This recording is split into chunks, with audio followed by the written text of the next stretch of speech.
ourselves against terrorism. Terrorism is evil and it hurts people that we care about.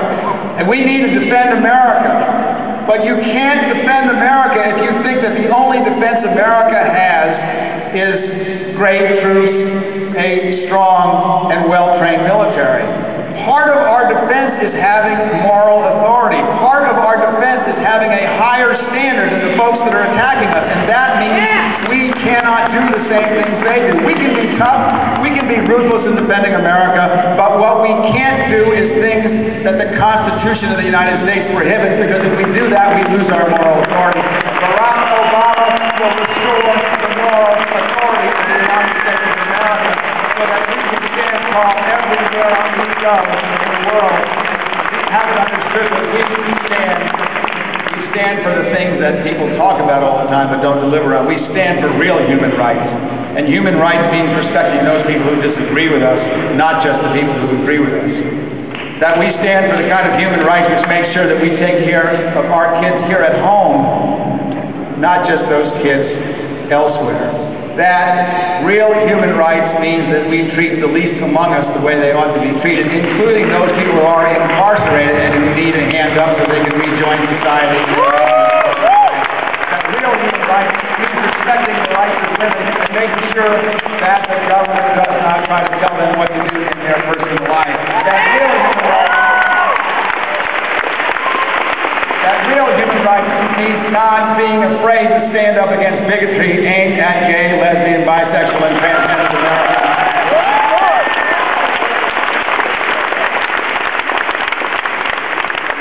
The reason all this is important is because Barack Obama has a campaign that, for the first time, is willing to stand up to the campaigns of hate and division and anger. You know, the American people, I think if you look at the polls, there's something like 70 or 80% think the country's heading in the wrong direction. It's not just that it's heading in the wrong direction in the economy, it's headed in the wrong direction in Iraq and so forth. It's that it doesn't matter what side you're on. If you're an American, you're tired of hating and being angry at other Americans. The real promise of Barack Obama is to say no to hate and divisive rhetoric and to scapegoating different groups every time you want to have a vote. Get people to vote for you because they have to be angry at somebody else. The new generation of the new America doesn't have to be angry at other Americans in order to decide how to vote. The new generation and the new America pulls together. We reach out to evangelical Christians. And the reason we reach out to evangelical Christians is because the average evangelical Christian under the age of 35 believes in three things more than anything else. One is dealing with poverty, two is dealing with climate change, and three is relieving the suffering in Darfur.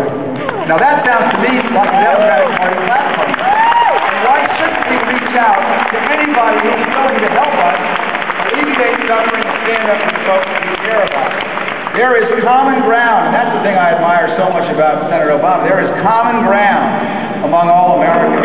We've got to stop the divisiveness. We ought to focus on the things that we can do together, on the things that we have in common, and stop focusing on the things that divide us. It is time to say no to the Republican politics of hate and division, and say yes to the politics of hope and the future, and yes to the politics of our children.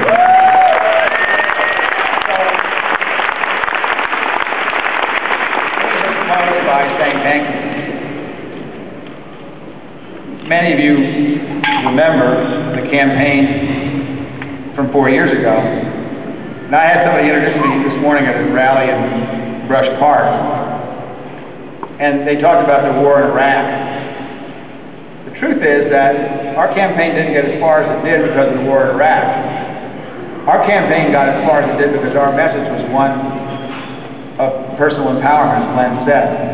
But the real power in America lies outside Washington, D.C., and that is the business of people in Washington, D.C. to serve those outside rather than having those outside Washington, D.C. serve those inside. That's the real message of America. The reason that our campaign did as well as it did is because of you. The Internet is the most extraordinary invention since the printing press 550 years ago, because it enables people to take their power into their own hands. My generation, we would have founded a political group and tried to put pressure on politicians to get stuff that we wanted done. The Netroots generation simply goes online to find an affinity group, and if you can't find one, you create one yourself to get what you need done. You bypass politics. Now, you can't never bypass politics entirely, because one of the big mistakes, look, we did a lot of good things in my generation, but we also did some things that weren't very good. And one of the things that we did that weren't very good is after we got a lot of the changes made, we thought that now was time we could sit back as we changed America for the better. You can never sit back. You never can sit back. And the lesson that we'd like to pass on to you is that you can't ever be absent from politics. Not now, not when you're 35 or 45 and you have kids of your own and you're all immersed in your careers and your kids. You can't. Voting only gets you a D. That's the bare minimum. Democracy is not a natural state for human beings. It's only been around for about 250 years in our 5 or 6 or 8, 10,000 year history. If you want to nourish democracy, you have to keep doing what you're doing. You know, most people who are under 30 years old get their news from Jon Stewart and the internet. Which I would submit is a much better place to get your news than most of the other news sources. And the reason for that is they choose to get their news from you. They choose the empowerment that you give them, the choices that you allow individuals to have. And so you get a D if you vote. If you vote and give money, that's better, you get a C. If you vote and give money and work in somebody's campaign, you get a B. If you vote, give money, work in somebody's campaign, and run for office, and I don't mean necessarily Congress or Senator or Governor, I mean city school board, I mean local mayor, I mean unpaid seat of the city council of the town of 400 people, that's when you get an A. And if you don't do it, you'll make the mistake we did, and you'll have a great big victory when Senator Obama comes in and changes a whole lot of things and moves America forward. And then if you sit on your hind legs, what'll happen is what happened to us and happened to this country, is that a small group of right-wing ideologues who are very skilled in politics but not very principled will come in and again attack the greatest democracy ever founded on the face of this earth. It is up to you. We are passing the torch. Much as what happened when John Kennedy took the oath in 1961 and talked about passing the torch to a new generation. That's what this campaign is really about. This is about passing a torch to a new generation. A generation that considers themselves citizens of the world. A generation that is much more prone to welcoming all kinds of different people, no matter what they look like, what their sexual orientation is, what gender they are, to the body of our politics in America. A generation that has high principles and high ideals, that has some practicality and understands that politics matters. That's this generation. That's the Netroots generation. This country needs you desperately, and the world needs you desperately. And I thank you for not just what you have done, I thank you for what you're about to do. It's an extraordinary responsibility, and I'm pretty sure you can live up to it. Thanks so much.